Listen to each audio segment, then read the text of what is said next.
A ideia do livro vem de 2015, logo após a promulgação da PEC das domésticas.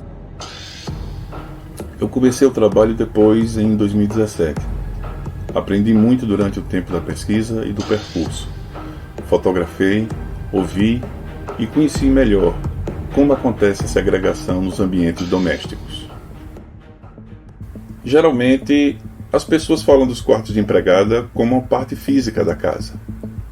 Não se fala tanto na história desses quartinhos que começa lá no passado, na senzala. Sempre fora de circulação da casa, no pior lugar da planta, meio que escondido. Mas isso tem suas razões. Eu fui atrás delas. Eu fotografei as suítes master e os quartos de empregada em cidades grandes. Recife, Olinda, Jaboatão, Caruaru.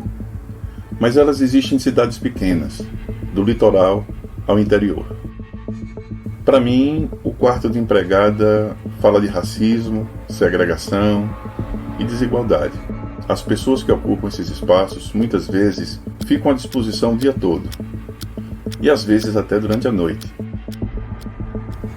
O que me fez olhar para esse universo foi a arquitetura que repete incessantemente esse arranjo para as pessoas que estão à margem dos direitos e em condições vulneráveis de trabalho. Aos poucos eu percebi que as suítes master e os quartos de empregada são como linhas invisíveis dentro das casas. Se repetem no ambiente doméstico que existe na sociedade. Eu pensei a pesquisa comparando esses espaços. Depois veio uma ideia, dada por um curador de fotografia, o Eric Vrons, de ampliar a observação para o pequeno, isto é, os objetos, e também para o grande, a cidade. Isso exigiu uma atenção diferente, dar visibilidade, notar o abismo social que separa os que empregam das que são empregadas. No Brasil, o emprego doméstico tem seu jeito particular. Geralmente são mulheres negras, que moram longe, ganham mal. Em outros países o problema se repete, mas é sempre tendo a mulher como parte que mais sofre na situação. Em um projeto de fotografia, nada garante que a ideia vai sair como se pensa inicialmente.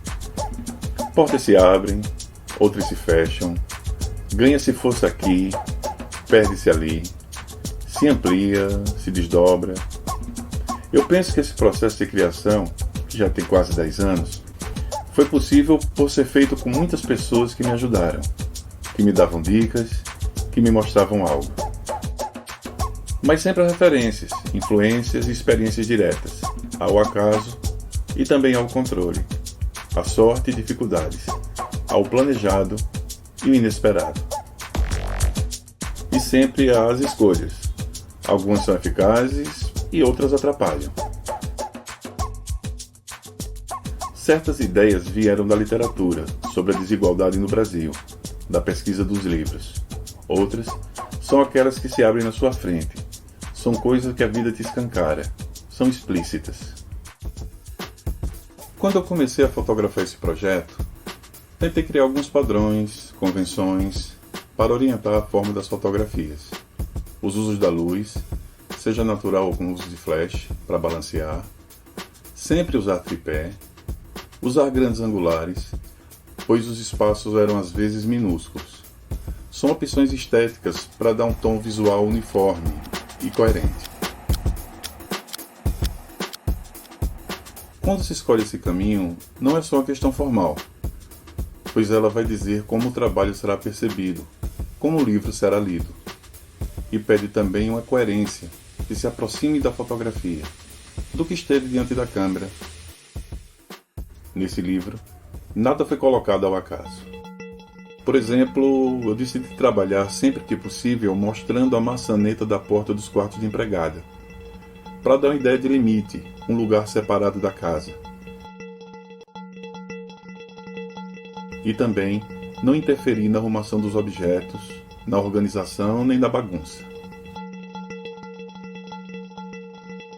Outra coisa que aconteceu foi conversar informalmente sobre a pesquisa com os moradores das casas que eu visitava. Dessas conversas surgiram frases que foram incorporadas ao trabalho. Algumas são de uma violência implícita chocante. Eu deixei, em todos os casos, anônima a origem. Mas em uma, todos e todas saberão quem falou tal barbaridade. Não tem negócio de câmbio a 1,80. Turismo, todo mundo indo para Disneyland, empregado doméstico para Disneyland, uma festa danada. É um triste recado de um país construído na desigualdade. Como estava fotografando na casa das pessoas, nas suítes, eu tive o cuidado ético de não revelar nenhum morador ou moradora e também nenhum endereço. Sempre estava consciente que estava lidando com o privado e o íntimo. Afinal, eu não estava fotografando pessoas, e sim, indiretamente, as desigualdades e as diferenças nas relações de poder. Tudo o que eu fotografei já foi visto por muita gente que olhar esse livro, mas a força que esse trabalho tem é expor que essa realidade se repete e persiste ao longo do tempo. Essa série de suítes tem algo importante, que é a repetição, a monotonia, uma coisa meio insossa, clichê. Tem uma formalidade, uma vontade de vida arrumada, uma ilha em meio ao caos da casa, da cidade, da vida lá fora. As janelas são nos mesmos lugares, mobília, cama, televisores. Um jeito de morar que é muito igual. Na edição do livro, junto com o curador Eduardo Queiroga, nós pensamos o modo de alinhar essas características de uma maneira a fazer séries dentro do livro. Pensamos em fazer um livro com 2 cadernos. Em um estariam as suítes master e no outro os quartos de empregada. Lado a lado, confrontando um com o outro, repetindo o que existe nas moradias. O passo seguinte foi editar o livro para que ele não tivesse uma forma nem certa nem errada de ser lido. Qualquer fotografia de um dos cadernos pode e deve ser confrontada com qualquer fotografia do outro caderno.